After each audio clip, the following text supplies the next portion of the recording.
الإنجيل والتوراة أرسله الله تعالى بالحق بشيرا ونذيرا وداعيا إلى الله بإذنه وسراجا منيرا. أما بعد فأعوذ بالله من الشيطان الرجيم. بسم الله الرحمن الرحيم. ولا تقولوا لمن يقتل في سبيل الله أموات بل أحياء ولكن لا تشعرون. وقال تبارك وتعالى إنا أنزلناه في ليلة القدر وما أدراك ما ليلة القدر. وقال النبي صلى الله عليه وآله وسلم ألا وإن في الجسد مضغة إذا صلحت صلح الجسد كله وإذا فسدت فسد الجسد كله ألا وهي القلب. أو كما قال عليه الصلاة والسلام إن الله وملائكته يصلون على النبي يا أيها الذين آمنوا صلوا عليه وسلموا تسليما. اللهم صل على محمد النبي الأمي وعلى آله وسلم تسلیما کثیرا کثیرا. اما بعد، کونین کی تخلیق کا تو مولا تو سبب ہے، کونین کی تخلیق کا مولا تو سبب ہے. اسلام کا مفہوم تیرے در کا ادب ہے اور طٰہٰ سے آیا ہے تیری سیرت کا قصیدہ. قرآن میں یاسین تیرا نام نسب ہے اور والشمس کا مطلب تیرے چہرے کی تلاوت، واللیل تو مولا تیری زلفوں کا لقب ہے. میرے بزرگوں اور ساتھیوں، قرآن عظیم و شان کی ایک دو آیات کریمہ آپ کے سامنے میں نے تلاوت کی. میرے دوستو، ایک آیت کریمہ میں تو اللہ جل جلالہ نے فرمایا کہ مت کہو ان لوگوں کو مردہ جو میری راہ میں قتال کرے اور وہ شہید ہو جائے، بل احیاء بلکہ وہ زندہ ہے. اور دوسری آیت کریمہ میں نے لیلۃ القدر کے متعلق آپ کے سامنے سورہ قدر کی پڑھی کہ اللہ جل جلالہ نے فرمایا کہ ہم نے اس قرآن عظیم و شان کو لیلۃ القدر میں نازل کی. اور آپ کو کیا پتا کہ یہ لیلۃ القدر کیا ہے؟ یہ 1000 ماہ سے بہتر، 1000 ماہ سے بہتر ہے. میرے دوستوں، رمضان المبارک کی کچھ خاص باتیں باقی تھیں اور پتہ نہیں کہ پھر اگلا جمعہ واللہ عالم ہوگا یا نہیں، لیکن جو ضروری باتیں تھیں وہ آج میں نے آپ سے عرض کرنی تھی. ایک تو یہ ہے کہ رمضان المبارک کے جو بنیادی واقعات ہیں اس کے کون سے بنیادی واقعات ہیں؟ 3 رمضان المبارک حضرت ابراہیم علیہ السلام پر صحیفے نازل ہوئے 3 رمضان المبارک کو، اور 3 ہی رمضان المبارک کو ام المومنین حضرت سلمہ رضی اللہ تعالیٰ عنہ کا وصال ہوا، اور 3 رمضان المبارک کو سیدنا خاتون جنت فاطمہ الزہرا رضی اللہ تعالیٰ عنہ کا بھی وصال ہوا. یہ 3 رمضان المبارک کے 3 واقعات تھے. ایک ابراہیم علیہ السلام پر صحیفے نازل ہوئے، دوسرا حضرت ام المومنین حضرت سلمہ رضی اللہ تعالیٰ عنہ دنیا سے تشریف فرما ہوئی، اور تیسری حضرت فاطمہ الزہرا رضی اللہ تعالیٰ عنہ دنیا سے تشریف فرما ہوئی. یہ 3 رمضان المبارک کے واقعات. 4 رمضان المبارک میں حضرت موسیٰ علیہ السلام پر تورات نازل ہوئی، 4 رمضان المبارک. پھر 10 رمضان المبارک کو مکہ فتح ہوا، 10 رمضان المبارک کو مکہ فتح ہوا. پھر 13 رمضان المبارک کو حضرت عیسیٰ علیہ السلام پر انجیل نازل ہوئی. کون سی تاریخ؟ 13 رمضان المبارک. 17 رمضان المبارک کو 2 واقعات پیش آئے. ایک یہ کہ بدر میں مسلمانوں کو فتح حاصل ہوئی، جنگ بدر میں مسلمانوں کو فتح حاصل ہوئی. اور دوسرا حضرت عائشہ صدیقہ رضی اللہ تعالیٰ عنہا کا وصال ہوا. کون سی تاریخ کو؟ 17 رمضان المبارک کو. اور 18 تاریخ کو داؤد علیہ السلام پر زبور نازل ہوئی. کون سی تاریخ کو؟ 18 تاریخ 21 تاریخ کو علی ابن ابی طالب رضی اللہ تعالیٰ عنہ کا شہادت کا دن ہے۔ کون سا دن؟ 21 رمضان المبارک۔ 25 رمضان المبارک کو سیدنا ام کلثوم رضی اللہ تعالیٰ عنہ کے وصال کا دن ہے۔ کون سے رمضان کو؟ 25 رمضان کو۔ 27 رمضان کو جناب محمد رسول اللہ صلی اللہ علیہ وسلم کے متعلق آتا ہے کہ جن پر قرآن کریم نازل ہوئی، جن پر قرآن کریم نازل ہوئی۔ میرے دوستو، یہ چند مشہور باتیں تھی رمضان المبارک کی جو میں نے آپ سے عرض کی۔ آج چونکہ رمضان المبارک ہے اور علی ابن ابی طالب رضی اللہ تعالیٰ عنہ کی شہادت کے بارے میں ہم نے بات کرنی ہے، جو اصل بات ہے۔ رمضان کے واقعات تو میں نے آپ کو بتا دیے۔ 40 ہجری 21 رمضان المبارک،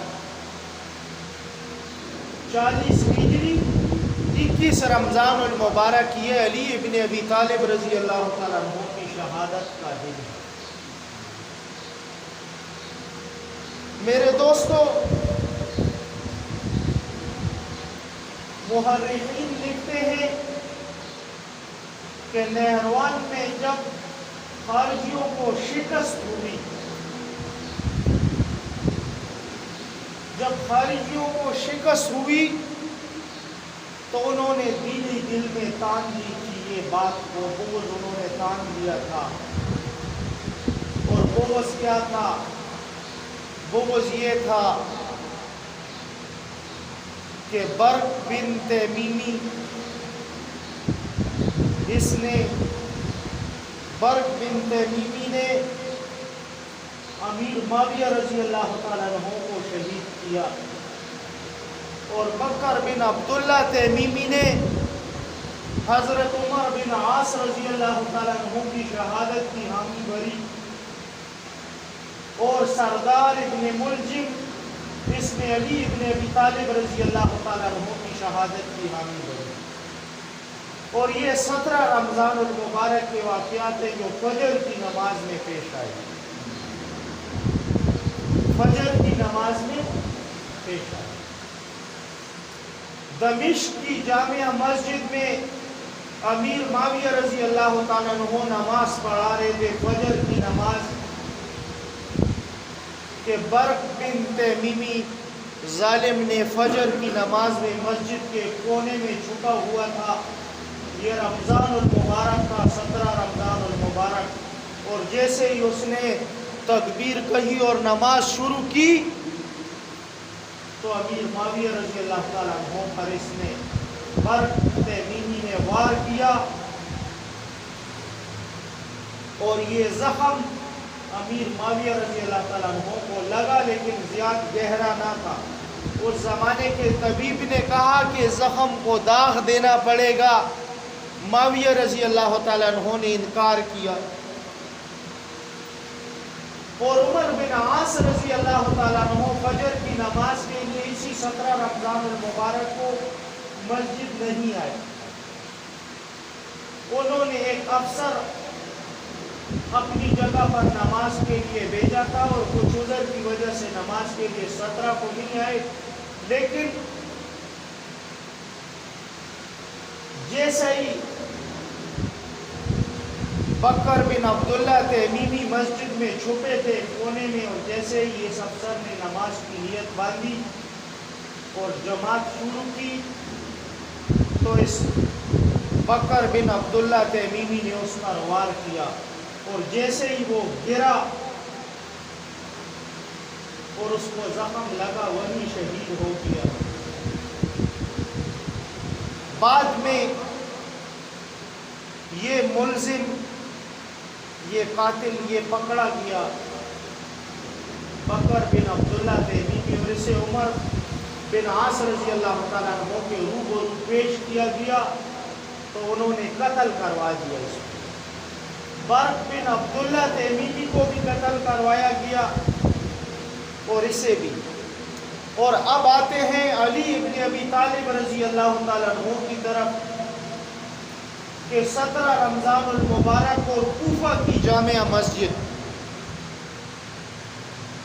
17 رمضان المبارک اور کوفہ کی جامع مسجد، اس میں علی ابن ابی طالب رضی اللہ تعالیٰ عنہ نماز پڑھا رہے تھے۔ جیسے ہی نماز شروع کی تو سردار ابن ملجم اور وردان اور ایک دوسرا شخص تھا، جنہوں نے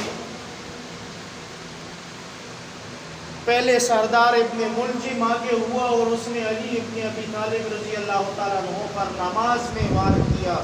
یہ سردار ابن ملجم یہ مصر کا رہائشی تھا، یہ مصر کا رہنے والا تھا، اور اس نے کوفہ آ کر یہ راز کسی کو نہیں بتایا تھا، لیکن جب اسے وردان کے بارے میں پتہ چلا تو اس نے یہ راز اس کو بتایا اور اس سے کہا کہ میں اس ارادے سے آیا ہوں۔ بار کیف اس نے برا بھلا کہا، لیکن اس نے کوئی پیسوں کی لالچ دے کر اسے بھی ساتھ میں لا دیا۔ یہ سردار ابن ملجم اس لائن نے وہاں پر ایک لڑکی دیکھی جو تیمیمی خاندان کی لڑکی تھی اور بڑی خوبصورت تھی۔ جیسے ہی ابن ملجم نے دیکھا اس لڑکی کو تو دل فدا کر بیٹھا اس پر، اور اس لڑکی سے کہہ دیا کہ میں تم سے نکاح کرنا چاہتا ہوں۔ تو اس لڑکی نے کہا کہ میری 3 شرطیں ہیں، تب جا کر میں تم سے نکاح کروں گی۔ ایک شرط میری یہ ہے کہ مجھے 1000 درہم دو گے، دوسری شرط میری یہ ہے کہ ایک غلام اور ایک لونڈی مجھے دو گے، اور تیسری شرط یہ ہے کہ مہر میں مجھے علی ابن ابی طالب کا سر لا کے دو گے۔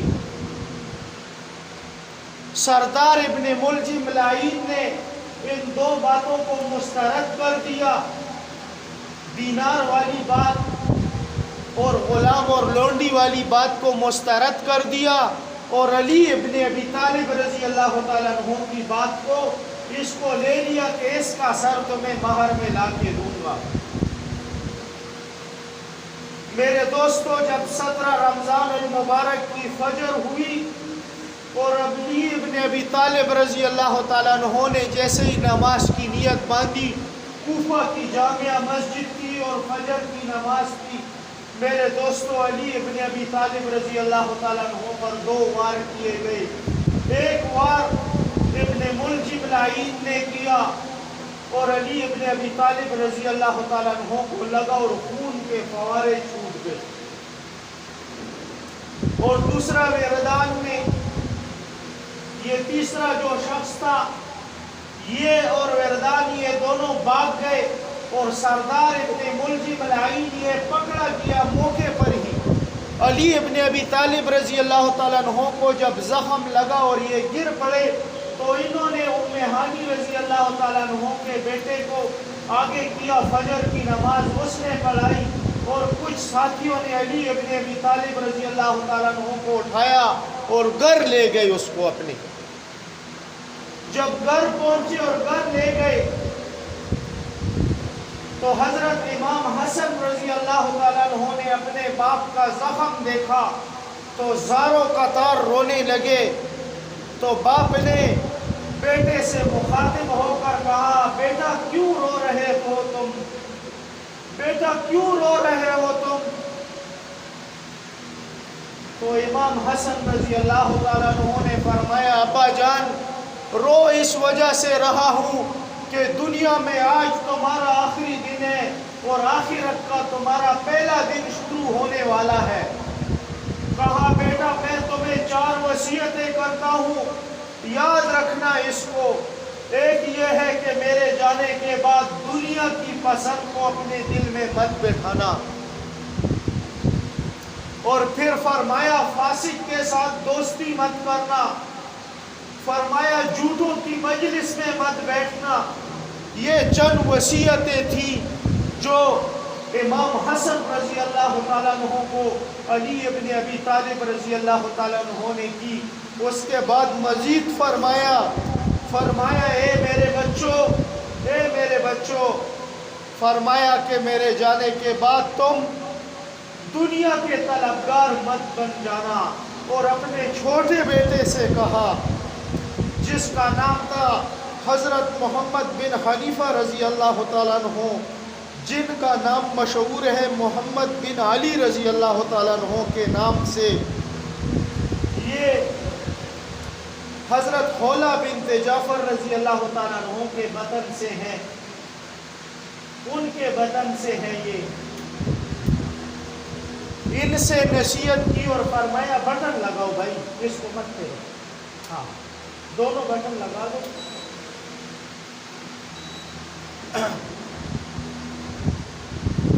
تو یہ اس بیٹے سے فرمایا کہ بیٹا میرے جانے کے بعد تم اپنے دونوں بھائیوں کی بہت ادب اور احترام کرنا اور قدر کرنا، اور ان دونوں بیٹوں سے بھی امام حسن رضی اللہ تعالیٰ عنہ اور حسین رضی اللہ تعالیٰ عنہ سے بھی چند وصیتیں کی کہ فرمایا میرے بچوں، میں تمہیں اللہ سے ڈرنے کی نصیحت کرتا ہوں، میرے بعد تم دنیا کی محبت میں نہ مبتلا ہو جانا، فرمایا کسی شے دنیاوی سے حصول ناکامی پر افسوس نہ کرنا، فرمایا حق بات کہنا اور جھوٹ کا ساتھ مت دینا، اور بے کسوں اور بے سہاروں کی مدد کرنا، اور فرمایا قرآن سے ہدایت لیتے رہنا، اور اللہ کے احکام کی روشنی میں ملامت کرنے والی کی ملامت سے ڈرنا۔ اور پھر فرمایا آپ رضی اللہ تعالیٰ عنہ نے کہ حضرت سیدنا امام حسن اور امام حسین رضی اللہ تعالیٰ عنہ دونوں سے فرمایا کہ میرے بچوں،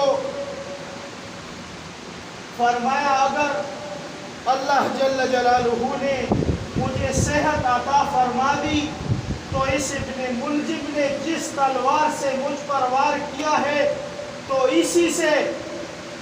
اسی تلوار سے اس سے قصاص لیا جائے گا، اور اگر اللہ کو منظور نہ ہوا اور میری زندگی ختم ہو گئی تو امام حسن رضی اللہ تعالیٰ عنہ سے فرمایا کہ بیٹا اسی تلوار سے تم اس ابن ملجم سے قصاص لینا۔ میرے دوستو، 21 رمضان المبارک تھا، 21 رمضان المبارک، اور علی ابن ابی طالب رضی اللہ تعالیٰ عنہ جام شہادت نوش کر بیٹھے، آخر زخموں کی تاب نہ لاتے ہوئے اس دنیا فانی سے رخصت ہوئے۔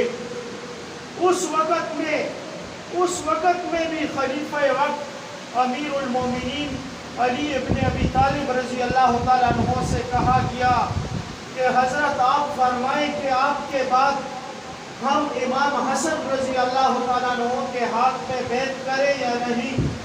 تو علی ابن ابی طالب رضی اللہ تعالیٰ عنہ نے فرمایا کہ میرے جانے کے بعد تمہیں اختیار ہوگا، تم دیکھنا، تمہیں جو اچھا لگے تو اس کے ہاتھ پر بیعت کرنا۔ اور اس کے بعد میرے دوستو ایک روایت میں آتا ہے کہ علی ابن ابی طالب رضی اللہ تعالیٰ عنہ کی بیٹی جو کلثوم رضی اللہ تعالیٰ عنہ تھی، جو سب سے چھوٹی بیٹی تھی علی ابن ابی طالب رضی اللہ تعالیٰ عنہ کی، اور یہ عمر بن خطاب رضی اللہ تعالیٰ عنہ کے نکاح میں تھی۔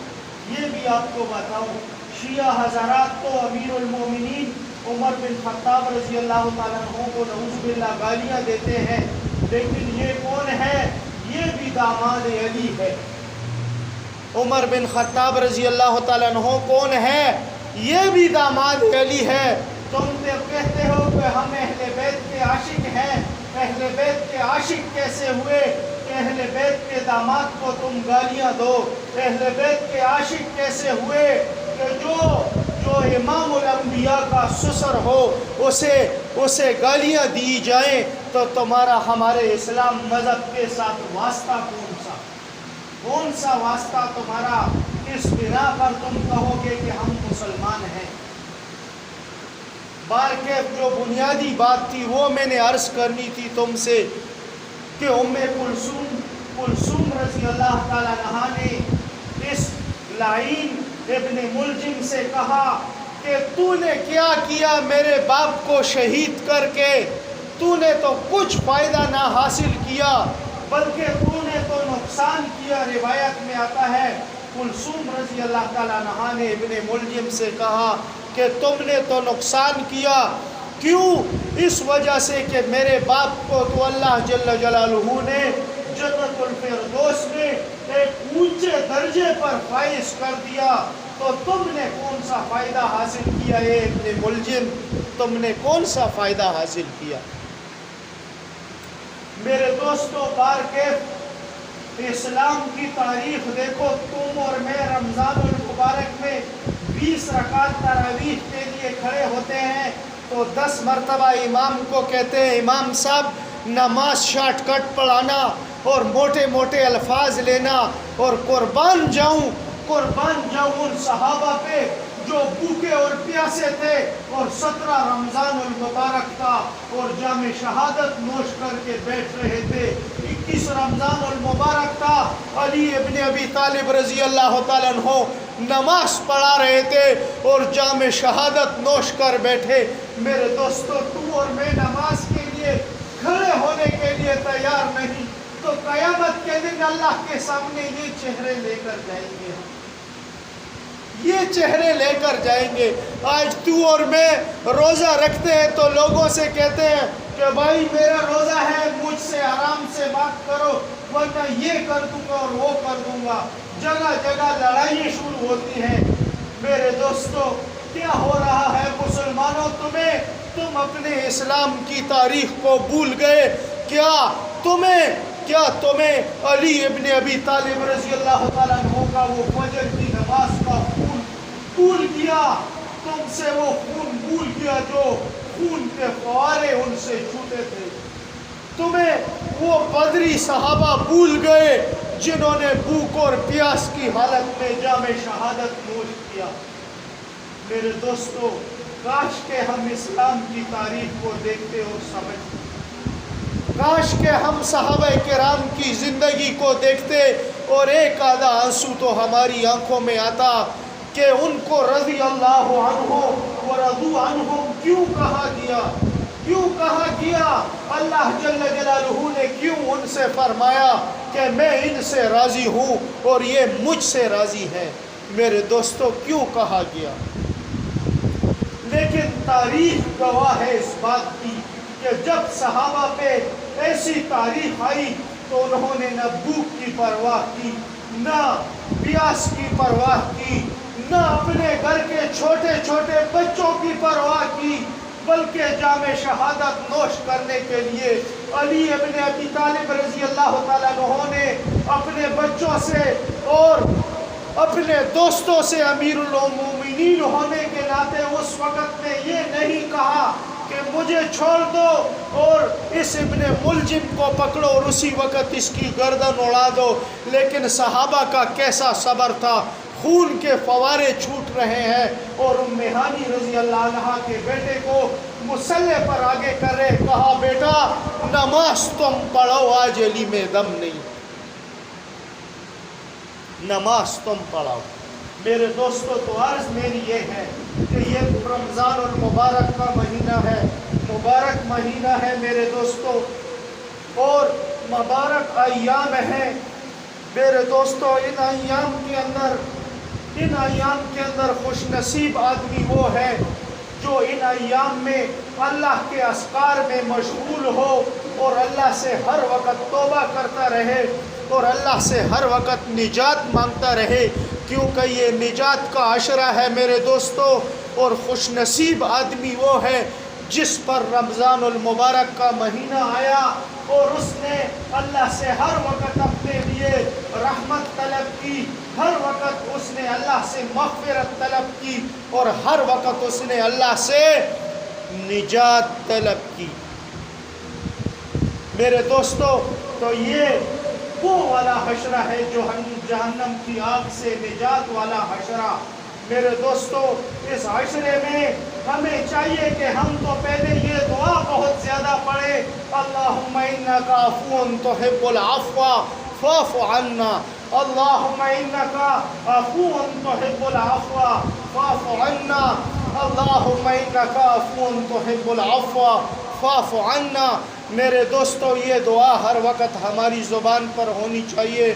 اور دوسرا، مسلمانوں کے لیے میرے دوستو یہ کتنا عظیم ماہ ہے۔ دیکھو، اللہ جل جلالہ نے اس کائنات کو پیدا کیا تو اس کائنات کی ایک ترتیب مقرر فرمائی۔ ترتیب کیسے مقرر فرمائی؟ دن کو پیدا کیا، رات کو پیدا کیا۔ میرے دوستو، جب دن آتا ہے رات ختم ہو جاتی ہے، رات آتی ہے دن ختم ہو جاتا ہے۔ ایک نظام کو اللہ جل جلالہ نے چلایا۔ ماہ آتے ہیں، سال آتے ہیں میرے دوستو، لیکن قرآن میں اللہ جل جلالہ کیا فرما رہے ہیں؟ فرما رہے ایک جگہ پہ شہر رمضان الذی انزل فیہ القرآن، فرمایا میں نے اس قرآن کریم کو رمضان المبارک میں نازل کیا۔ دوسری جگہ پہ اس رمضان المبارک کے متعلق کیا کہہ رہا ہے؟ اِنَّا أَنزَلْنَاهُ فِي لَيْلَةِ الْقَدْرِ وَمَا أَدْرَاكَ مَا لَيْلَةُ الْقَدْرِ لَيْلَةُ الْقَدْرِ خَيْرٌ مِّنْ أَلْفِ الشَّهْرِ۔ فرمایا کہ ہم نے اس قرآن کریم کو لیلۃ القدر میں نازل کیا، اور تمہیں کیا پتا کہ یہ کیا ہے لیلۃ القدر؟ اور پھر فرمایا کہ یہ 1000 مہینوں سے بہتر ہے۔ کیا فرمایا؟ 1000 مہینوں سے بہتر ہے۔ دیکھو، اللہ نے کائنات کا نظام بنایا، ایام پیدا کیے۔ کیسے ایام؟ ہفتہ، اتوار، پیر، منگل، بدھ۔ لیکن پورے دنوں کی سرداری کا جو تاج تھا وہ اللہ جل جلالہ نے جمعہ کے دن پر رکھ دیا۔ جمعہ کے دن پر ہفتے کی دنوں کی سرداری کا وہ تاج جو ہے وہ جمعہ کو پہنایا گیا۔ ایسے اللہ جل جلالہ نے ماہ پیدا کیے، مہینے پیدا کیے، لیکن مہینوں کی سرداری کا جو تاج تھا وہ اللہ جل جلالہ نے رمضان المبارک کے سر پر رکھ دیا۔ ایسے ہی اللہ جل جلالہ نے راتیں تو بہت پیدا کی، لیکن میرے دوستو راتوں کی سرداری کا تاج اللہ جل جلالہ نے لیلۃ القدر کے سر پر رکھ دیا میرے دوستو۔ اور پھر فرمایا کہ اسے تاک راتوں میں اسے تلاش کرو۔ کہ کون سی راتوں میں؟ تاک راتوں میں اسے تلاش کرو۔ پھر میرے دوستو، یہ بھی ہمیں ایک اسلام نے ترتیب بتائی، اسلام نے قربان جاؤں ان صحابہ سے میرے دوستو جنہوں نے نمازوں میں قربانیاں دی، اور نمازوں میں اکثر صحابہ کو جو شہید کیا گیا، تو دیکھو نمازوں میں ہی انہیں زیادہ تر شہید کیا گیا، نمازوں میں ہی ان پر وار کیے گئے اور شہید کیا گیا ان کو میرے دوستو۔ لیکن ہمیں ایک درس دے کر چلے گئے صحابہ۔ وہ درس کون سا تھا میرے دوستو؟ وہ درس یہ تھا میرے دوستو کہ فرض تو پڑھتے ہو، لیکن جب تم پر یہ مبارک مہینہ آئے تو یاد رکھو تھوڑی سی تراویح بھی پڑھ لیا کرو، کیونکہ یہ بھی سنت ہے۔ یہ بھی کیا ہے؟ سنت ہے۔ یہ بات تراویح کے بارے میں اس وجہ سے ضرورت پڑی کہ لوگ آج کل موبائل دیکھتے ہیں۔ موبائل، یہ سنو غور سے، موبائل دیکھ کر بڑے لوگ اپنے آپ کو مفتی اور عالم کہنے لگے۔ اکثر ہم سے لوگ بحث میں پڑ جاتے ہیں، میں نے تو فلاں مولوی سے یہ بات سنی تھی، فلاں سے یہ سنی تھی۔ کسی کو یہ پتہ نہیں کہ یہ مولوی مسلمان ہے یا نہیں، یہ قادیانی ہے، یہ وہابی ہے، یہ پنجپیری ہے، یہ کون بلا ہے۔ یہ تحقیق محقیق نہیں ہوتی، لوگ اپنی طرف سے بیانات سنتے رہتے ہیں۔ آج تم لوگوں کو کچھوں کو پتہ چلو کہ انجینئر مرزا کون ہے، اس حرامی نے بھی بہت لوگوں کو گمراہ کر دیا ہے۔ دوسرا شاکر ہے، شاکر نامی بدبخت، وہ باڑہ میں تھا، پہلے اس نے باڑہ میں کتنے مسلمانوں کو شہید کروایا، تیرا میں کتنے علماء کو اس نے، کتنے مسلمانوں کو اس بے غیرت نے شہید کروایا۔ اب وہ بے غیرت ارمل کے علاقے میں آیا ہوا ہے، ارمل میں، اور اس حرامی کے متعلق یہ کہا جاتا ہے کہ یہ بالکل یہ باتیں تو ایسی کرتا ہے کہ لوگوں کو 1 منٹ میں گمراہ کر دیتا ہے اور دائرہ اسلام سے خارج کر دیتا ہے۔ 1 منٹ میں جس لائن نے جناب محمد رسول اللہ صلی اللہ علیہ وآلہ وسلم کے متعلق یہ بات کہہ دی، نعوذ باللہ، کہ اے سنیو، یہ اس بے غیرت کی منہ کی بات آپ کو کہہ رہا ہوں۔ اس نے کہا سنیو، تم تو کہتے ہو کہ حدیث میں آتا ہے کہ کسی کی 1 نماز چھوٹ جائے تو اسے اتنے سال سزا ملے گی۔ وہ جس فجر کی نماز میں پیغمبر سوئے رہ گئے تو اس کا کیا ہوا تھا؟ 1 نماز میں وہ سوئے رہ گئے، واللہ عالم، وہ وقت میرے دماغ میں ابھی نہیں آ رہا، لیکن اس نے لائن نے یہ بات کہی کہ 1 نماز تو پیغمبر سے بھی رہ گئی تھی، تو اس کا کیا بنے گا؟ پھر اس کو بھی نعوذ باللہ، میں نے کہا اس گستاخ کے بچے کی زبان کاٹنی چاہیے۔ اگر مسلمانوں کے اندر غیرت ہوتی، اورمڈ میں کوئی مسلمان غیرت مند ہوتا تو اس بے غیرت کی زبان فوراً کاٹتا کہ خاتم الانبیاء، امام الانبیاء، جس کی خاطر اللہ پاک نے اس سورج کو روشنی دی، جس کی خاطر اللہ پاک نے اس چاند کو روشن کیا، جس کی خاطر اللہ پاک نے ستاروں کو روشن کیا، جس کی خاطر اللہ پاک نے ان انسانوں کو سانس بخشا، جس کی خاطر اللہ پاک نے ان انسانوں کو انسانیت کا چہرہ دیا، جس کی خاطر اللہ پاک نے اس کائنات کے انبیاء کو اور فرشتوں کو پیدا کیا اور لوح قلم اور عرش کو پیدا کیا، جس کی خاطر اللہ پاک نے اپنی خدائی کے چرچے عام کیے، اس کے متعلق ایک لائن یہ کہہ دے کہ وہ گناہگار ہے، تو وہ خبیث کا بچہ واجب القتل ہے یا نہیں ہے؟ سنیو، بولو، ہے یا نہیں ہے؟ تو کیا ہوا ہمارے پشاور والوں کو؟ یہ باتیں نیٹ پر سنتے ہیں، اس انٹرنیٹ نے جتنا مسلمانوں کو گمراہ کیا ہے، دوسری کوئی چیز ہی نہیں ہے مسلمانوں کو گمراہ کرنے والی۔ سب سے پہلے تو اس بدبخت پر پابندی لگنی چاہیے فیس بک اور انٹرنیٹ پر کہ اس نے مسلمانوں کا بیڑا غرق کر کے رکھ دیا۔ دوسری یہ بات میرے دوستو کہ اس لائن نے جناب محمد رسول اللہ کے متعلق یہ بات کہی صلی اللہ علیہ وسلم کہ اس کو بھی پھر سزا ملے گی اتنے سال کہ اس سے نماز رہی تھی۔ یہ کتنی گستاخ کے بچے کی خطرناک الفاظ ہیں اس کے۔ یہ نماز تو پیدا ہی محمد رسول اللہ کی خاطر کی گئی،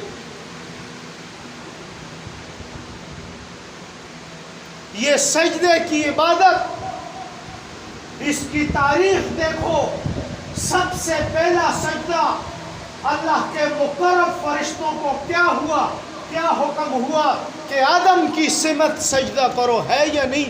وَإِذْ قُلْنَا لِلْمَلَائِكَةِ اسْجُدُوا لِآدَمَ فَسَجَدُوا إِلَّا إِبْلِيسَ۔ سجدے کا انکار کس نے کیا تھا؟ الا ابلیس۔ اور پھر اللہ جل جلالہ نے اس کا جواب بھی اسی آیات میں دیا، ابا واستکبر، اس لعین نے تکبر کیا، وکان من الکافرین، ہو گیا کافروں میں سے، ہو گیا کن میں سے؟ کافروں میں سے ہو گیا۔ ایک یہ بات، دوسری میرے دوستوں اس خبیث نے یہ بات کی ہے کہ اس تراویح کا تو اسلام کے اندر کوئی ثبوت نہیں ہے، تم لوگ کہتے ہو کہ تراویح، تو میں اس خبیث کو ایک بات کہتا ہوں کہ تمہارے پاس علم زیادہ ہے یا جو محمد رسول اللہ صلی اللہ علیہ وآلہ وسلم کا مبارک سسر تھا، جس کے متعلق امام الانبیاء نے فرمایا میرے بعد کوئی نبی آنے والا نہیں، اللہ اگر کسی کو نبی بناتا ہے عمر تو اللہ تمہیں نبی بناتا ہے۔ تو تمہارے پاس علم زیادہ ہے یا عمر بن خطاب رضی اللہ عنہ جنہوں نے آج الحمدللہ ہمیں یہ ترتیب سکھائی؟ اگر جناب محمد رسول اللہ صلی اللہ علیہ وآلہ وسلم اس امت کے لیے اگر پوری مسلسل پڑھتے تو پھر تو تم پر فرض ہو جاتی، لیکن میرے دوستو یہ تراویح میں قرآن کریم پڑھنا، اس لائن نے کہا اس کا بھی کوئی ثبوت نہیں ہے،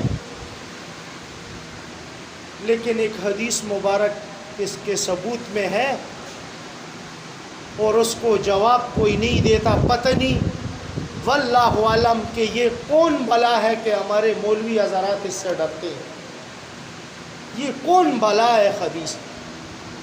حالانکہ میں آپ کو کہوں حدیث مبارکہ کا مفہوم ہے کہ قیامت کے دن روزہ اللہ کے حضور میں عرض کرے گا کہ یا اللہ اس انسان کو میں نے دن میں بھوک اور پیاس، اس نے میری خاطر بھوک اور پیاس کو برداشت کیا، یا اللہ میں روزہ آج اس کا سفارش ہوں، اس کے حق میں میری سفارش قبول فرما۔ اور دوسرا قرآن کریم ہوگا، دوسرا قرآن کریم ہوگا، قرآن اللہ کے حضور میں عرض کرے گا یا اللہ، قرآن اللہ کے حضور میں عرض کرے گا یا اللہ اس نے اب میری خاطر رات کی نیندیں چھوڑی تھی۔ کیا چھوڑی تھی؟ رات کی نیندیں چھوڑی تھی، اور قرآن پڑھایا تھا اور سنا تھا، قرآن پڑھایا تھا اور سنا تھا۔ پڑھنے اور سننے والے دونوں کی شفاعت قیامت کے دن قرآن کریم کرے گا۔ تو میرے دوستو ہم تو رمضان المبارک میں رات کو ہی قرآن کا ختم کرتے ہیں تراویح میں یا نہیں کرتے؟ تو اس کا ثبوت ہے یا نہیں ہے؟ ہے یا نہیں ہے؟ تو پھر یہ لوگ کیوں نہیں بولتے اس ظالم کو؟ حالانکہ حقیقت یہ ہے کہ وہ شخص ارمل میں بیٹھا ہوا اور مسلمانوں کو گمراہ کر رہا ہے۔ بہت لوگ اس لائن کی زد میں آ کر یا فیس بک پر نیٹ پر اس کے بیانات سن کر، اس کے اور انجینئر مرزا کے بیانات سن کر لوگ گمراہ ہوئے۔ ان دونوں کے، ایک اس شاکر قادیانی خبیث کے اور دوسرے اس انجینئر مرزا کے، انہوں نے بہت لوگوں کو گمراہ کیا۔ بعض باتیں ان کی ایسی ہوتی ہیں کہ وہ بندہ سنتا ہے تو کہتا ہے یہ تو بالکل حقیقت کہہ رہے، یہ تو بالکل صحیح ہے۔ اس شاکر خبیث کی باتیں سنو، یہ بھی اگر تم سنو گے کہو گے یہ تو بالکل صحیح کہہ رہا ہے۔ عام بندے کا دماغ یہ ہوتا ہے جس کو قرآن حدیث پر اور فقہ پر عبور حاصل نہیں، وہ تو ایسے ہی نیٹ پر بیانات سن کے گمراہ ہو جاتا ہے۔ اکثر لوگ اپنی مسجد کے امام کے ساتھ ان باتوں میں پھنس جاتے ہیں، کہتے ہیں مولوی صاحب میں نے تو موبائل پہ یہ سنا تھا اور آج تم نے ممبر پر یہ کہا، حالانکہ اس کو اپنا امام جو کتاب سے بات کر رہا ہوتا ہے، سامنے اسے کتاب دکھا رہا ہوتا ہے، لیکن اس امام کی بات کو اسے یقین نہیں ہوتا، اور جو انٹرنیٹ پر سنے اس نے بیانات ہوتے اس کو نعوذ باللہ وہ اپنا پیشوا بنا لیتا ہے۔ تو یہ گمراہی کی بات ہے میرے دوستو۔ علماء کے ساتھ نسبت رکھو، لیکن نسبت کیا ہے؟ نسبت یہ ہے میرے دوستو، علماء کے ساتھ بیٹھو، علماء کے ساتھ بیٹھو، ان کو اپنا وقت دو، دین کو وقت دو، تبھی تم گمراہی سے بچو گے۔ ورنہ یہ بعض لوگ کہتے ہیں نیٹ پر تو ہر کتاب دستیاب ہے، تفسیر بھی ہے، فقہ بھی ہے، حدیث کی کتابیں بھی ہیں اور مولویوں کے بیانات بھی ہیں۔ میں تمہیں بتاؤں، ایک شیخ الحدیث کا بیان ہوگا، اس سے ایک کلپ کاٹ دیا جائے تھوڑا سا تو کیا ہوگا؟ اگر کلپ کاٹ دیا جائے اس سے نیٹ، تو اسلام سے کفر کی طرف چلا جائے گا وہ بیان۔ معمولی سی بات دیکھو، ایک آیت کریمہ ہے قرآن کریم کی، ولا تقرب الصلاۃ، تم نماز کے قریب مت جاؤ. لیکن آگے لفظ نے اس کا جواب دیا وانتم سقارا. کیا میرے دوستو، جب تمہاری حالت صحیح نہ اس وقت نماز کے قریب نہ جاؤ. اب اگر اس سے یہ اگلا حرف اس سے کاٹ دیا جائے، اگلا کلمہ کاٹ دیا جائے تو یہ کیا ہو جائے گا؟ تم نماز کے قریب نہ جاؤ. اکثر ایسی باتیں ہوتی ہیں تو اس سے بچنا چاہیے مسلمانوں کو. بھائی تم اپنے علماء کے پاس بیٹھو اور اپنی اصلاح کرواؤ، ورنہ یاد رکھو ایسے یہ شاکر ماکر کی باتیں سنو گے تو گمراہی میں پڑ جاؤ گے. اللہ جل جلالہ ہم سب کو ان باتوں پر عمل کی توفیق عطا فرمائے اور اللہ جل جلالہ ہم سب سے راضی ہو جائے. وآخر دعوانا الحمدللہ رب العالمین. اور ایک آخری بات آپ کو عرض کر دوں، آخری بات میرے دوستو، کئی مرتبہ رمضان المبارک کے آخری جمعہ میں عرض کرتا رہتا ہوں اور یہ مجھ پر فرض ہے کہ میں آپ کو سمجھاؤں. بعض لوگوں نے اس جمعے کو وقف کیا ہوا ہے کہ یہ الوداعی جمعہ ہے اور اس پر ہم کزمری پڑھتے ہیں. ایک تو سب سے پہلی بات یہ ہے میرے دوستوں کہ کزمری کا ثبوت اسلام کے اندر کسی جگہ پر نہیں. دوسری، نمازیں جو قضا ہوں انسان سے تو اس کا بہت خوبصورت طریقہ علماء نے، فقہاء نے، صحابہ نے اور تابعین، تبع تابعین نے بتایا ہے. وہ کیا ہے؟ جو نمازیں تم سے قضا ہوئی ہیں ہر نماز کے ساتھ ایک نماز کو قضا پڑھو، تمہاری قضا مڑتی جائے گی نماز کی. یہ قضا نمازوں کا طریقہ ہے. باقی پورے سال میں ایک مخصوص جمعے پر جو کہتا ہے کہ میں کزمری پڑھاتا ہوں اور یہ پورے سال کی قضا نمازیں ہیں میرے دوستو، تو پھر ہم کیا کرتے ہیں؟ پورا سال آ کے یہاں نمازیں پڑھتے ہیں. بس سال میں ایک ہی جمعہ آتے اور ایک نماز پڑھتے کزمری کی، اور کیا ضرورت تھی پھر آنے کی؟ تو اس گمراہی میں نہیں پڑھنا چاہیے. یاد رکھو بعض مولویوں نے اپنے تندور گرم کر رکھے ہیں کہ بھائی وہ کزمری پڑھائیں گے تو 5-10 ہزار روپے چندہ اس کے لیے اکٹھا ہو جائے گا. 5-10 ہزار روپے کی خاطر تو نے پوری قوم کو گمراہ کر دیا. تو خیال کرنا چاہیے اس چیز سے اجتناب. جس سے جو نماز قضا ہو اس وقت کی نماز کے ساتھ موڑے. یہ احناف کا علماء کا طریقہ ہے. بس یہ سادہ سا طریقہ میں نے آپ کو سمجھا دیے. اللہ پاک ہم سب سے راضی ہو جائے.